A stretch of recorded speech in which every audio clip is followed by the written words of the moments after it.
Hi friends, ఎలా ఉన్నారు? Welcome to go Vihari channel. మన ఛానల్ అయితే సబ్స్క్రైబ్ చేయండి, మర్చిపోవద్దు. అదేవిధంగా మీ ఫ్రెండ్స్కి, ఫ్యామిలీ మెంబర్స్కి షేర్ చేసి వారి చేత కూడా సబ్స్క్రైబ్ చేయించండి.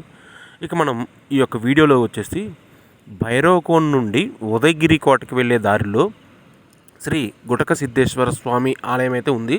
ఇప్పుడు మనం ఆ ఆలయం దగ్గరికి అయితే వెళ్తున్నాము. ఇది ఆలయానికి వెళ్ళే రోడ్డు అయితే దాదాపు మెయిన్ రోడ్ నుంచి 10 కిలోమీటర్ల దూరం అయితే లోపలికి వెళ్ళాలి మనం. ఈ 10 కిలోమీటర్ల దూరంలో మనకైతే ఏం కనిపించవు. వచ్చాం కదా, ఇక్కడ చూడండి. ఇది వచ్చేసి ఏంటంటే ఇక్కడికి ఆలయంలోకి రాగానే ఇదైతే కాలు కడుక్కోవడానికి ఇక్కడ వాటర్ వస్తుంటాయి. ఎప్పుడు ఇక్కడ కాలు కడుక్కొనేసి మనం చూడండి, ఇది ఆలయానికి మీరు డైరెక్ట్గా వచ్చేసిన తర్వాత ఇక్కడైతే మనం ఫస్ట్లో స్టార్టింగ్లో ఉన్నప్పుడు ఇక్కడ ఏమి ఉంటాయో ఉండవో అసలు ఏమి ఉంటాయో తెలియదు. కానీ ఇక్కడికి వచ్చినాక అర్థమైంది ఏంటంటే ఇది చూడండి, ఇదంతా ఆలయ ప్రాంగణం. ఇక్కడ చాలా అంటే చాలా రూమ్స్ ఉన్నాయి.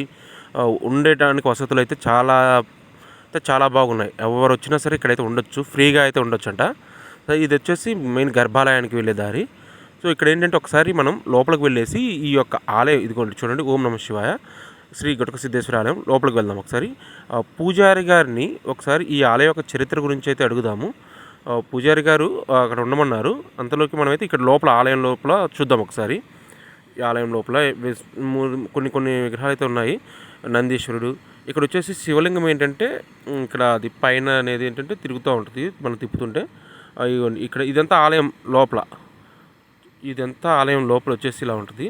శ్రీ గుటక సిద్ధేశ్వరి స్వామి ఆలయం. ఈ ఆలయం వచ్చేసి దీనికి వచ్చేసి ఇప్పుడు ఈ యొక్క ఆలయ చరిత్ర గురించి మనం వినాయక స్వామి ఈ యొక్క ఆలయ చరిత్ర గురించి ఏంటంటే మనకి పూజారి గారు వచ్చేసి చెప్తామన్నారు. ఒకసారి ఆయన శ్రీ గురుభ్యో నమః. శ్రీ మహాగణాధిపతయే నమః. నమస్కార పూజాం సమర్పయామి.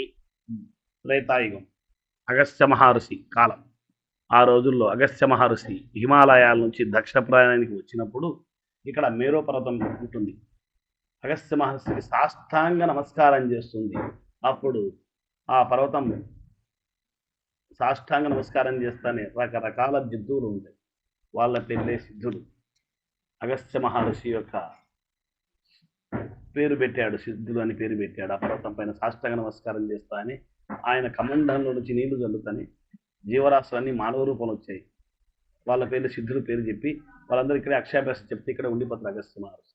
అది గమనించినటువంటి నారద మహర్షి, స్వామి కైలాసంలో ఆదిదంపతుల కళ్యాణం జరుగుతున్నది, బ్రహ్మాండంగా ఇంద్రాది దేవతలు, ముక్కటి దేవతలు వచ్చి ఆనందంగా కైలాసం అంతా వైభవంగా కళ్యాణం చేస్తున్నారు, కార్యక్రమాలు జరుగుతున్నాయి, మీరు బయలుదేరమని చెప్పి నారద మహర్షి అగస్త్య మహర్షి చెప్తే అగస్త్య మహర్షి కైలాసానికి పోవడానికి ఆలోచిస్తూ ఉండగా ఈ సిద్ధులందరూ స్వామి మేము అంతా ఏం చేయాలి అని చెప్పి వాళ్ళందరికీ అగస్త్య మహర్షి సంధ్యావందనం చెప్తూ ఇక్కడే ఈ గుడి ప్రాంగణం, అప్పుడు గుడి లేదు, ఈ ప్రాంగణంలో కూర్చొని వాళ్ళకందరికీ అక్షయాభ్యాసం చెప్తే ఇక్కడే ఉండిపోతుంది అగస్త్య మహర్షి. కైలాసానికి పోకుండా పరమేశ్వరుడు ధ్యానం చేస్తాడు. అగస్త్య మహర్షి పరమేశ్వరుడు ధ్యానం చేస్తేనే గుటక మింగిలపలు ఉద్భవిస్తారు పార్వతీ పరమేశ్వరుడు ఇద్దరు. అందువల్లనే స్వామి పేరు గుటక సిద్ధేశ్వర స్వామిగా పిలువబడుతున్నారు. మనసులో మనం ఏ కోరిక అనుకుంటే ఆ కోరిక సిద్ధిస్తాడు సిద్ధేశ్వర స్వామి. ఎంతోమంది మహానుభావులు ఇక్కడ తపస్సు చేసి సిద్ధి పొందారు. బ్రహ్మంగారు, వెంకయ్య ప్రకాశనాయని, మహామాన్యులని. ఇది సిద్ధేశ్వర స్వామి దర్శన సిద్ధికి మార్గం. ఇది శ్రీశైలానికి దక్షిణ ద్వారం. తూర్పున త్రిపురాంతకం, ఉత్తరొచ్చు మహామేశ్వరం, దక్షిణ సిద్ధేశ్వరం, పరొండం చలపూర్ తొగుల. ఎంతోమంది మహానుభావులు ఇక్కడ తపస్సు చేసి సిద్ధి పొందిన స్థలాలు. గొప్ప పుణ్యక్షేత్రం అది నాయన స్థలపురాణం. అక్కడ అమ్మవారు ఇష్టకామేశ్వరి దేవి.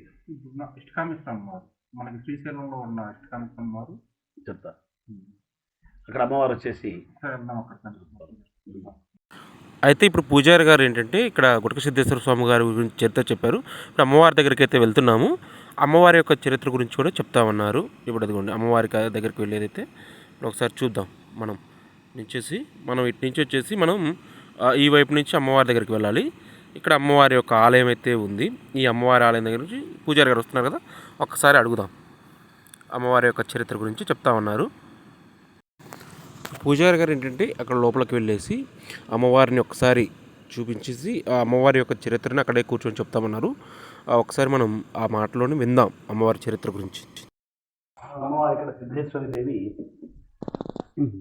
అమ్మవారి పేరు సిద్ధేశ్వరి దేవి. మా గురువు గారు కాశీనారాయణ గారు అమ్మవారిని ఇష్టకామేశ్వరి దేవిగా పిలవబడింది. అసలు పేరు సిద్ధేశ్వరి దేవి. అమ్మవారి పేరు లలిత సహస్రనామంతో సిద్ధేశ్వరి సిద్ధ విద్యార్థి గొప్ప మహాతల్లి, చాలా నవ్వుల తల్లి, ఎప్పుడు నిత్యం పిలిపిత మాదిరి. ఈ ఆలయం ఎప్పుడు పునర్నిర్మించేస్తుంది? ఈ మధ్య కాలంలోనే ఇక్కడికి వసతులు ఎలా ఉంటాయి అంటారు? ఇక్కడికి వచ్చిన భోజన వసతి కానీ నిత్యాన్నదానం ఇప్పుడు నిరంతరం సంబంధం వచ్చినప్పుడు అన్నదానం జరుగుతుంది. రూమ్లు అలాంటివి ఏమైనా ఉంటాయంటారు ఇక్కడ? ఎవరు రావాలన్నా కానీ ఓన్ వెహికల్ అయితే ఉంటుంది. ముడక సిద్ధేశ్వర స్వామి. ఓకే స్వామి.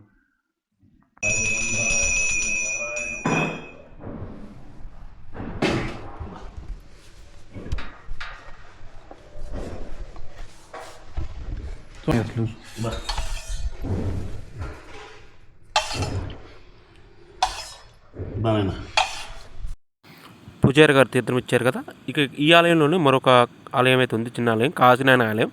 అక్కడికి వెళ్దాం. దేవి కాళీమాతమ్మ వారు ఇలా వెనక అమ్మవారి పేర్లు ఉన్నాయి కదా.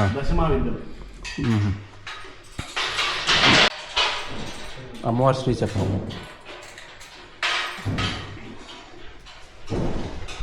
ఎంత ఇప్పుడు కాశీనాయన గారి దగ్గరికి అయితే వెళ్తున్నాము. ఇదిగోండి కనిపించేది మనకి కాశీనాయన గారి యొక్క ఆలయం. కాశీనాయన గారు, కాశీనాయన. ఇప్పుడు పూజారి గారు ఏంటంటే మొత్తం చూపించారు కదా, ఇక్కడే ఈ పూజారి గారిది ఏంటంటే మనకి ఈ యొక్క అన్నదాన సత్రం కావచ్చు, గుడి కావచ్చు, ఇవన్నీ ఈయనే చూసుకుంటారంట. ఈయన పేరు సిద్ధయ్య స్వామివారంట. ఈయనే ఈ యొక్క ఆలయాన్ని కానీ ఈ యొక్క అన్న సత్రాన్ని కావచ్చు మొత్తం అయితే ఈయనే చూసుకుంటున్నారని చెప్పారు. ఆయనతో పాటు మేము అక్కడ లోపలికి వెళ్తున్నాము అన్న సత్రంలోకి. 365 రోజులు ఎప్పుడు వచ్చినా సరే, ఎంతమంది వచ్చినా కానీ అన్న సత్రంలో అయితే అన్నం పెడతారు. అదేవిధంగా రూమ్స్ అయితే అవైలబుల్ ఉంటాయని చెప్పారు. ఒకసారి లోపలికి వెళ్దాము. ఇవ్వండి, ఇది వచ్చేసి అన్నసత్రంలోకి. అక్కడ అన్నం కూడా మీరు కావాలంటే ఎంతమంది అయినా వచ్చినా కానీ, ఒక్కొక్కసారి ఏంటంటే ఎక్కువ మంది వచ్చారనుకోండి, కొద్దిగా లేనప్పుడు ముందుగా చెప్తే వాళ్ళు రెడీ చేసి ఉంచుతారు. ఇవ్వండి, ఇది అన్నసత్రానికి అయితే చాలా అంటే చాలా నీట్గా ఉంది, చాలా బాగుందండి. నిజంగా అన్నసత్రం అయితే చాలా బాగుంది. ఇవ్వండి, ఇక్కడ ప్లేట్స్ ఉంటాయి మనకి. ఇవ్వండి, ఇవే ప్లేట్స్. ఇక్కడ తీసుకొని మనం కడుక్కొని వచ్చేసి ఇవ్వండి, అంతా చాలా పప్పు అన్నీ బాగున్నాయండి. మనకి తర్వాత వచ్చేసి మజ్జిగ అన్నం ఉంది, పెరుగు ఉంది, మజ్జిగ ఉంది. ఎవరికి కావాల్సింది వాళ్ళు వేసుకోవచ్చు.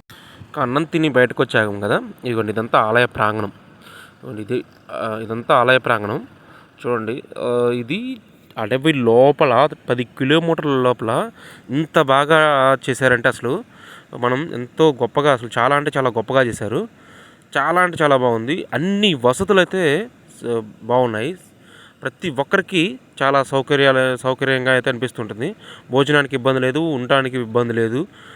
ఇక్కడ స్వామివారు దర్శించుకోవాల్సిన వాళ్ళు ఎవరైనా రావచ్చు, కానీ ఓన్ వెహికల్ ఉంటే మంచిది, లేదా మీరు ఏదైనా మాట్లాడుకున్న రావచ్చు.